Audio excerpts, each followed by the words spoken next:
ये कहानी है नारायण की, जो बिहार के एक छोटे से गांव में रहता था।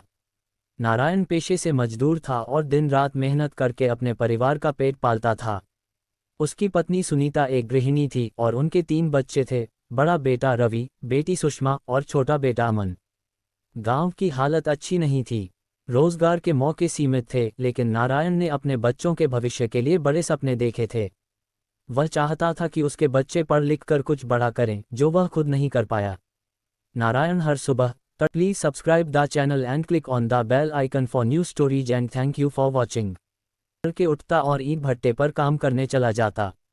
वहां वह दिन भर धूल और धूप में मेहनत करता। उसका शरीर थक जाता, लेकिन उसकी आत्मा नहीं। शाम को घर आकर वह बच्चों से कहता, पढ़ाई में कोई कमी नहीं होनी चाहिए।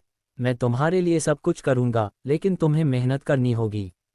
हालांकि पैसे की तंगी के कारण कई बार बच्चों को भूखा सोना पड़ता, लेकिन नारायण ने बच्चों की पढ़ाई के लिए कभी समझौता नहीं किया। उसने अपनी पत्नी के गहने बेच दिए और गांव के साहूकार से कर्ज भी लिया। नारायण को पहला झटका तब लगा जब एक दिन नारायण काम पर था, जब ईंट भट्टे पर एक हादसा हो गया। उसकी पीठ में गंभीर चोट लग गई। डॉक्टर ने कहा कि अब वह भारी काम नहीं कर सकता। इस खबर ने पूरे परिवार को हिला दिया। नारायण कुछ दिनों के लिए काम पर नहीं जा पाया और घर में पैसे की और भी कमी हो गई। साहूकार ने कर्ज चुकाने के लिए दबाव डालना शुरू कर दिया।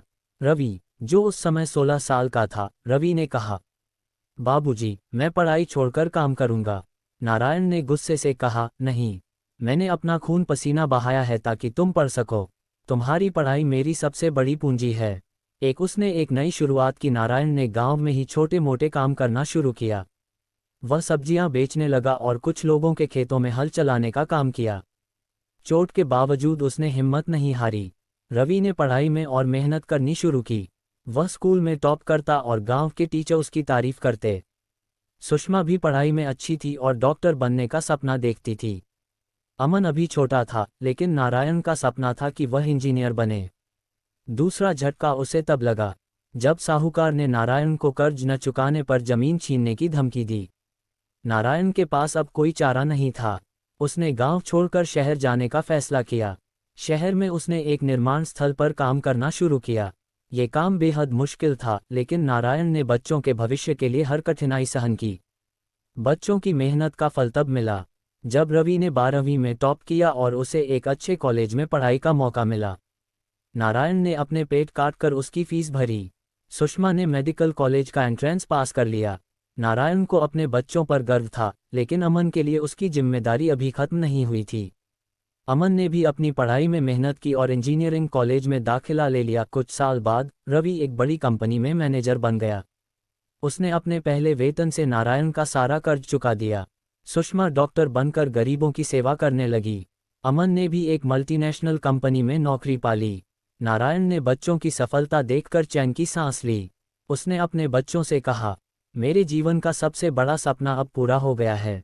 मैंने जो कठिनाई सही, उसका फल आज मिल गया। नारायण अब अपने बच्चों की सफलता पर गर्व महसूस कर रहा था। उसने सोचा था कि संघर्ष का समय खत्म हो गया है, लेकिन किस्मत ने एक और परीक्षा का फैसला किया।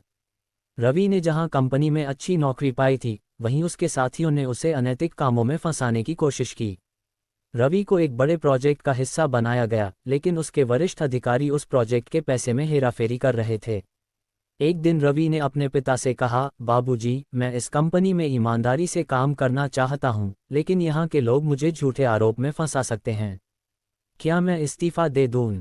नारायण ने जवाब दिया, बेटा, सच और ईमानदारी का रास्ता कठिन होता है, लेकिन वही तुम्हारी पहचान बनाएगा। अगर तुमने गलत के खिलाफ खड़े होने की हिम्मत दिखाई, तो तुम्हारी जीत पक्की है। और सुषमा डॉक्टर बनकर गरीबों की मदद कर रही थी, लेकिन उसके क्लिनिक के पास के कुछ दबंग उसे परेशान कर रहे थे। वे लोग चाहते थे कि सुषमा गरीबों का इलाज बंद कर दे और उनके नियमों के अनुसार काम करे। सुषमा ने भी अपने पिता से सलाह ली। नारायण ने उसे साहस दिया और कहा, अगर तुमने डरकर पीछे कदम खींच लिया, तो वो लोग और भी ताकतवर हो जाएंगे। तुम्हें लड़ना होगा, क्योंकि तुम्हारी लड़ाई सिर्फ तुम्हारे लिए नहीं, उन गरीबों के लिए भी है जो तुम पर निर्भर हैं। और इधर अमन ने एक मल्टीनेशनल कंपनी में काम शुरू किया था, लेकिन उसे अचानक पता चला कि उसके प्रोजेक्ट में कोई गड़बड़ी हो रही है। अगर यह गड़बड़ी बाहर आती, तो अमन पर झूठा इल्ज़ाम लग सकता था। अमन ने अपनी समस्या अपने पिता और भाई से साझा की। रवि ने कहा, हमें अपने अनुभव और ज्ञान से इस समस्या को हल करना होगा। तीनों की हिम्मत और संघर्ष का परिणाम स्वरूप रवि ने अपने वरिष्ठ अधिकारियों की भ्रष्ट गतिविधियों को उजागर करने के लिए जरूरी सबूत इकट्ठे किए और उन्हें कंपनी के उच्च अधिकारियों तक पहुंचाया। कंपनी ने रवि की ईमानदारी को सराहा और उसे प्रमोशन दिया। सुषमा ने स्थानीय प्रशासन की मदद ली और उन दबंगों के खिलाफ शिकायत दर्ज करवाई। प्रशासन ने सुषमा का साथ दिया और वह निडर होकर गरीबों की सेवा करती रही। अमन ने अपने प्रोजेक्ट की गड़बड़ियों का हल खोजा और अपनी ईमानदारी साबित की। इससे उसकी कंपनी में उसकी इज्जत और बढ़ गई। नारायण की जिंदगी के संघर्ष ने उसे न केवल अपने बच्चों को सफल बनाया, बल्कि उन्हें जीवन में सही रास्ता चुनने की ताकत दी। उसकी कहानी हर उस इंसान के लिए प्रेरणा है जो मेहनत और ईमानदारी के बल पर अपने सपनों को पूरा करना चाहता है। संघर्ष चाहे जितना भी बड़ा हो, मेहनत, ईमानदारी और साहस से हर चुनौती को जीता जा सकता है। नए संघर्ष के साथ सफलता की ऊंचाई। रवि, सुषमा और अमन ने अपने अपने क्षेत्र में सफलता के झंडे गाड़ दिए। गांव और शहर दोनों जगह उनकी ईमानदारी और मेहनत की चर्चा होने लगी। नारायण, जो कभी ईंट भट्टे पर मजदूरी करता था, अब अपने परिवार को देखकर संतोष की गहरी सांस लेता था। लेकिन किस्मत ने एक और मोड़ लिया। जब एक दिन नारायण के गांव का वही साहूकार, जिसने कभी उसे कर्ज के जाल में फंसाया था, अचानक लौट आया। लेकिन इस बार उसकी स्थिति कमजोर थी। उसके भ्रष्टाचार और अवैध जमीन हड़पने की घटनाएं उजागर हो चुकी थीं। साहूकार ने गांव के लोगों को धमकाना शुरू किया, लेकिन इस बार नारायण और उसके बच्चों ने तय किया कि वे चुप नहीं रहेंगे।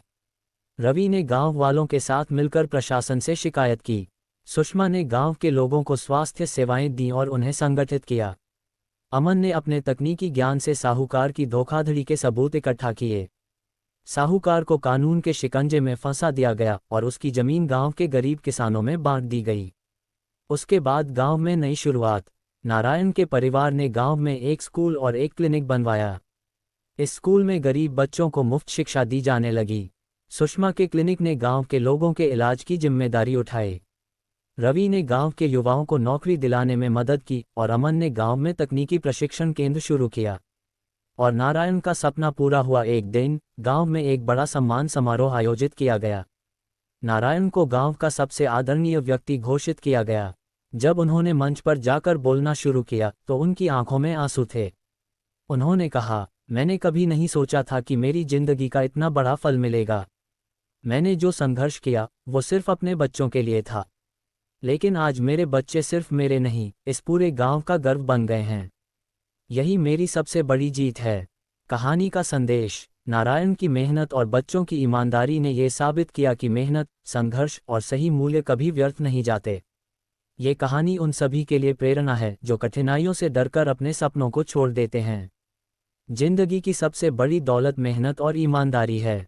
जो इसे अपनाता है उसकी जीत तय होती है। Please subscribe the channel and click on the bell icon for new stories and thank you for watching.